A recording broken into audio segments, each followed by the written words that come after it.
Risma ini bersiap untuk buka-bukaan ya, melawan bosnya sendiri ya. Ya, Jokowi ya. Iya bosnya, tapi bos yang mana? Ini adalah presiden. Nah, di sini ada berita yang cukup mengejutkan ya. Yaitu Menteri Risma, Menteri Sosial Tri Risma hari ini, yaitu akan buka-bukaan jika dipanggil di sini, yaitu dalam arti hak angket di sini. Nah, ketika DPR di sini akan memanggil Menteri Risma, di situ akan buka-bukaan terkait apa? Kemungkinan terkait dengan bansos. Nah, di sini ada berita dari Katalogika. PDIP siapkan kajian setebal 3 cm dan kesaksian Mensos Risma di hak angket. Wow, di sini kira-kira kesaksiannya kira-kira apa ya? Kesaksian apakah pada waktu lalu ketika Presiden Joko Widodo bagi-bagi bansos misalnya, di situ memang dari pemberitaan-pemberitaan tidak ada dilibatkannya Risma hari ini, bahkan dari berita-berita tidak ada. Biasanya kan kalau pembagian bansos di situ seharusnya Presiden Joko Widodo didampingi oleh Menteri Sosial, tapi dari pemberitaan ya tidak ada, dan bahkan juga istana bahkan juga sudah membantah pada waktu lalu, yaitu ketika ada yang menyinggung soal tidak dilibatkannya Menteri Sosial Tri Risma hari ini saat pembagian bansos di situ. Nah, di sini dari Katalogika, Menteri Sosial Tri Risma hari ini alias Risma asal PDIP siap beri kesaksian terkait bansos jika hak angket DPR memanggil dirinya. Kader PDIP, Mensos Risma siap beri kesaksian soal bansos, disampaikan jurnalis bocor alus Politik Tempo Francisca dalam podcast Tempo.co pada 9 Maret yang lalu. Informasi Mensos Risma siap beri kesaksian dalam hak angket setelah Francisca, akrab disapa Ica, melakukan wawancara dengan beberapa petinggi PDI Perjuangan termasuk Sekjen PDIP. Mereka PDIP serius dalam menggulirkan hak angket, termasuk mempersiapkan Bu Risma untuk memberikan keterangan, ungkap Ica. Selain mempersiapkan saksi, cerita Ica, PDIP juga menyiapkan kajian soal kecurangan pemilu dengan sangat lengkap yang fokus pada beberapa hal. Ia mencontohkan mulai soal putusan MK nomor 90 hingga keterlibatan aparatur negara dan hukum dalam pesta demokrasi pada Pilpres 2024.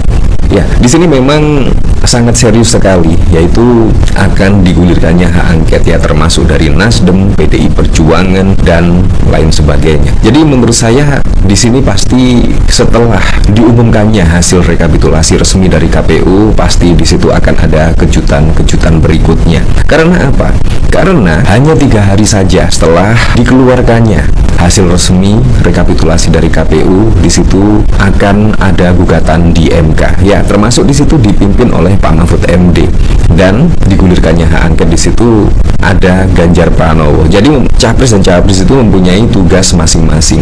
Nah, bayangkan di situ juga pada waktu lalu bahkan Anies Baswedan dan Muhaimin Iskandar juga sepakat, yaitu digulirkannya hak angket di sini. Wow. Nah, di sini bahkan pada waktu lalu, tepatnya pada 24 Mei 2023. Di sini Mensos Risma menjelaskan bansos tidak lagi dalam bentuk barang. Nah, di sini apa lagi? Tetapi kalau kita lihat pada waktu lalu ya, misalnya Presiden Joko Widodo ketika berkunjung di suatu tempat, di situ ya selalu membagikan beras dan lain sebagainya. Padahal kalau kita lihat dari judul di sini pada tanggal 24 Mei 2023, di sini bahkan Mensos Risma menjelaskan bansos sudah tidak lagi dalam bentuk barang. Nah, di sini Menteri Sosial Tri Risma hari ini menjelaskan bahwa bantuan sosial dari pemerintah selama masa kepemimpinannya tidak lagi dalam bentuk barang. Mensos Risma di Jakarta pada Rabu mengatakan arahan Presiden Joko Widodo untuk mengubah penyaluran bansos dalam bentuk uang pada 2021 menjadi perintah bagi dirinya. Karena saya memegang arahan Bapak Presiden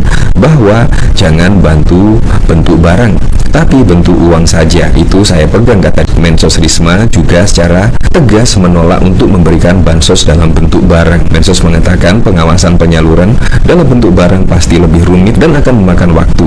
Seperti halnya program pemerintah beberapa waktu lalu untuk menyalurkan bantuan langsung tunai BLT BLT minyak goreng maupun BLT BBM diwujudkan dalam bentuk uang bukan barang. Penyaluran bantuan dengan uang akan lebih memudahkan pengawasannya, kata Mensos Risma. Nah, di sini memang menjadi pertanyaan yang sangat serius ya. Kenapa menjelang pemilu di sini arahan di situ menurut saya berubah drastis? Karena apa? Kalau kita lihat pada waktu lalu ya, terlihat Presiden Joko Widodo membagikan bansos beras dan bahkan juga mencapai 10 kilo.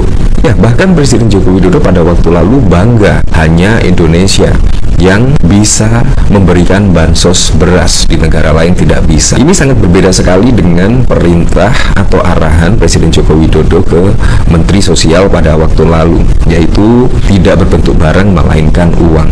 Seperti ini video dari podcast dari Tempo.co. Untuk lebih lengkapnya ya Anda cari sendiri, yaitu di Tempo.co. Di sini podcast bocor halus. Seperti ini videonya. Mereka sudah menyiapkan juga kan menteri-menterinya, salah satunya Risma begitu ya, yang sekarang ada di posisi Menteri Sosial untuk siap berbicara ketika diundang oleh DPR untuk berbicara soal bantuan sosial misalnya. Oke, jadi Risma ini bersiap untuk kebukaan ya. Melawan bosnya sendiri ya. Ya, Jokowi ya. Iya bosnya, tapi bos yang mana? Ini adalah presiden kan. Ya, seperti itulah. Wah, di sini pasti akan seru ya. Dan Bu Risma menurut saya juga sangat tegas dan juga pemberani lah. Terbukti pada waktu lalu memimpin sebagai wali kota Surabaya, menurut saya juga sukses karena keberanian dari Mensos Risma dan juga ketegasan dari Mensos Risma. Apalagi ditambah dari berita di sini ya. Di sini juga Mensos Risma menjelaskan bansos tidak lagi dalam bentuk barang, tetapi ketika ya pemilu sudah dekat, di situ Presiden Joko Widodo malah bermanuver apa yang dikatakan pada waktu lalu ke Menteri Sosial, saat ini malah membagikan bansos dalam bentuk beras 10 kilo. Kan sangat lucu sekali, sangat berbeda sekali dengan apa yang dikatakan Presiden Joko Widodo pada waktu lalu, yaitu bansos tidak lagi dalam bentuk barang. Di sini pada tanggal 24 Mei 2023. Nah, dari sini saya juga penasaran kira-kira komentar-komentarnya seperti apa ya di sini. Di sini dari Raden Kasep, Polbek Tombak, jualan lawas laliopo, wajib lawan, buat apa jabatan dipertahankan kalau hanya sekedar pajangan. Bu Risma kan bisa membuka dana bansos yang dipakai Pak Lurah kampanye, dan tugas Bu Risma diambil alih Pak Lurah untuk cari suara bantu anaknya. Mungkin ini sesuai yang disarankan oleh si bapak yang menyuruh buat panggung sendiri.